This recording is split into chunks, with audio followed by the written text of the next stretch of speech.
Hello, good morning. So for today, I'll be sharing with you how to encode the data or your collected data in an Excel file. So what I am trying to discuss for today is I'll be showing with you uh, what will happen next or what will you do next after completing or after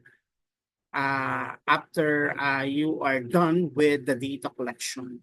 What you need to do is you need to encode your data or your collected data in an Excel file. So the first thing you need to do is you need to open a Microsoft Excel.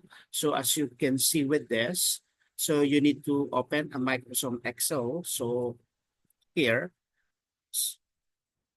I have to open a Microsoft Excel here. So you have to use the block sheet, just like this presentation. So from the Microsoft Excel, you can set up your spreadsheet structure. So as you can see under the spreadsheet structure, use the first row for variable names. They call it a column headers. So they call it a column headers.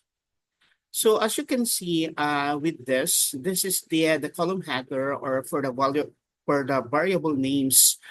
So the variable names or the column header, where will you get the terminology, the names to be used? Basically, you need to go on with your questionnaire. You need to look for the questionnaire. So as you can see with this, the questionnaire, or let's say for instance, the topic that I have here is the attitude of the graduate students in criminological research. The first variable under the variable respondents profile variable is the sex, the generation, the civil status. So since I have here the variable sex, the variable generation, and year of birth, the civil status. So let's say for instance, this the first column here, I'll be naming it as respondents.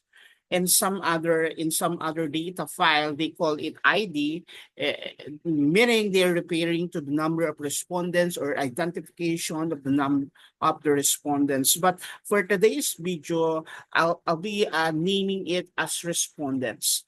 So let's say for instance, I'll be numbering it to respondent one, and then to have a systematic and minimize the error in terms of numbering the next respondents, I'll be encoding a I'll be encoding a formula. So here, so let's say for instance, I have a 30 respondents. Or let's make it 50. Let's make it 50. So here, as you can see with this, I have here a 50 respondents. Respondents one, respondent two, respondent three, respondent four. So as I was saying, the variable name or the header, the column header. So we have here the variable sex, the variable generation, and then we have the variable civil status or civil status. They call it like that.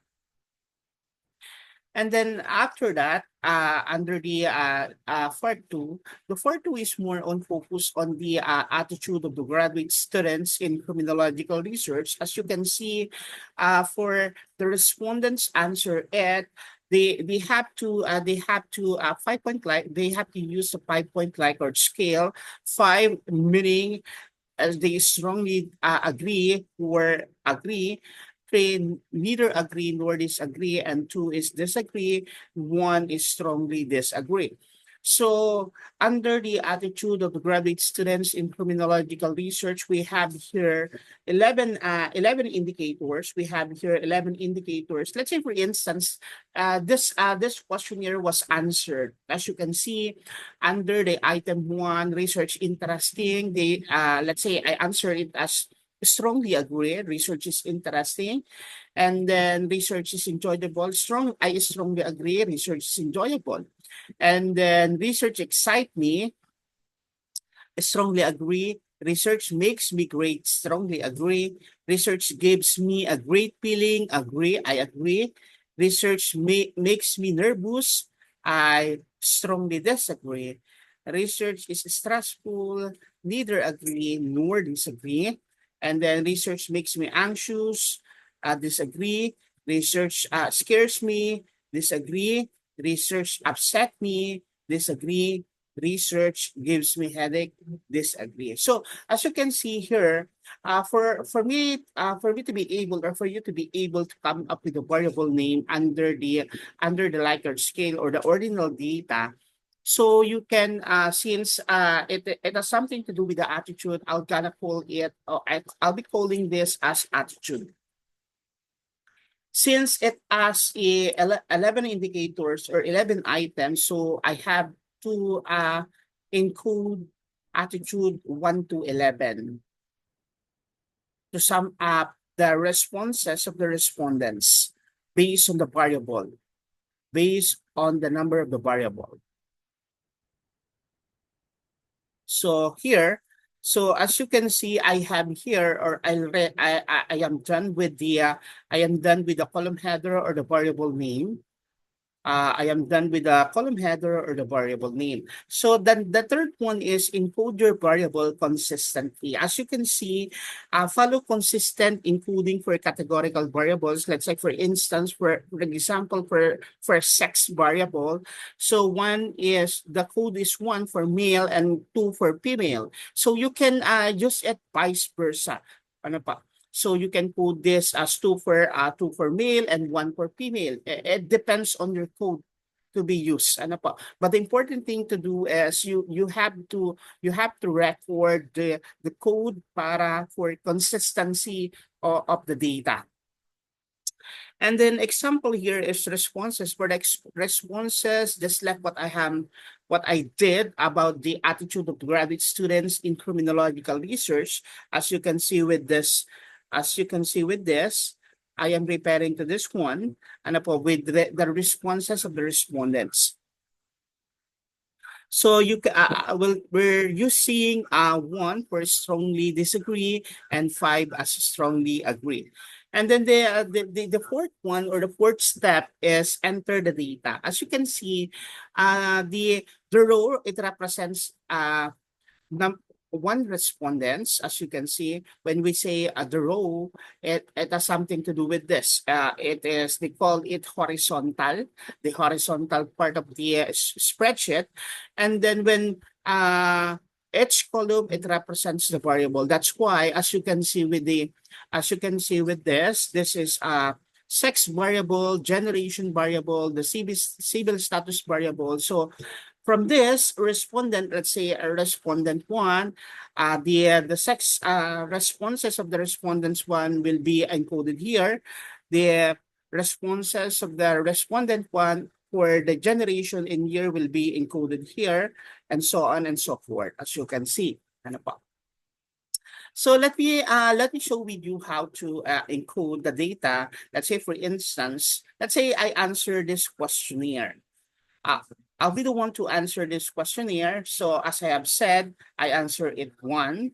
So the code here is 1. As you can see, let's say I coded it 1, I coded it 2. I coded it 1, 2, 3, 4, and I coded it 1, I coded 2, I coded it 3, I coded it 4. So as you can see, if I'll be the first respondent here, so the sex variable will be 1 since I am a male, and then the generation in year, since I am a millennial, I am I am within the bracket of 1981 to 1996. I'll be answering millennial, so variable 2, or decoded is 2.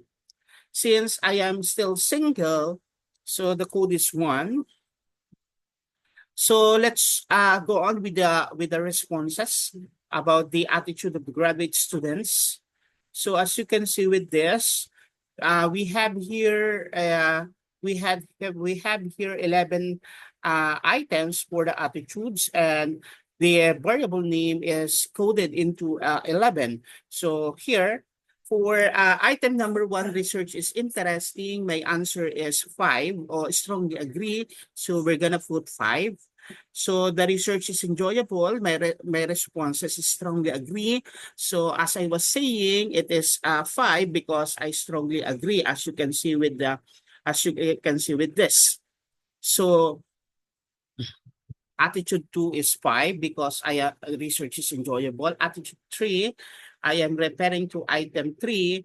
Research excite me because research really excites me. So my response is strongly agree. Item number 4 is research makes me great. So my responses is 5. Item number 5 is research gives me a great feeling. My responses is agree. So that's why it is a 4. The responses is 4.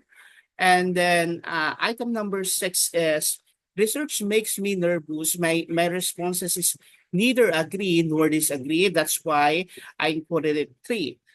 And then the number seven, I responded strongly disagree since research makes me nervous. I strongly disagree. That's why we have to include 1.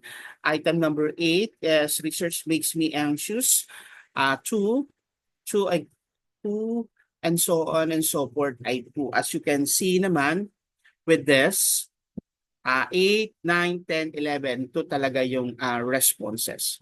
So here, as you can see with this, so if that, as I put here the responses of the first respondent, so you have to look at this example.